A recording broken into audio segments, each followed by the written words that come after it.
అధికార పార్టీకి సంబంధించినటువంటి నాయకులు తమ పార్టీ పదవులకు రాజీనామా చేస్తున్నారు. ఎందుకో తెలుసా? ఇతర పార్టీ నాయకులను చేర్చుకున్నందుకు రాజీనామాలు చేస్తున్నారు.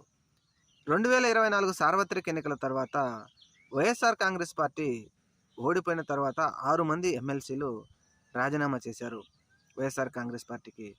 అయితే ఇందులో ఇద్దరు బీజేపీలోకెళ్ళగా ఒకరు జనసేనలోకి వెళ్ళారు.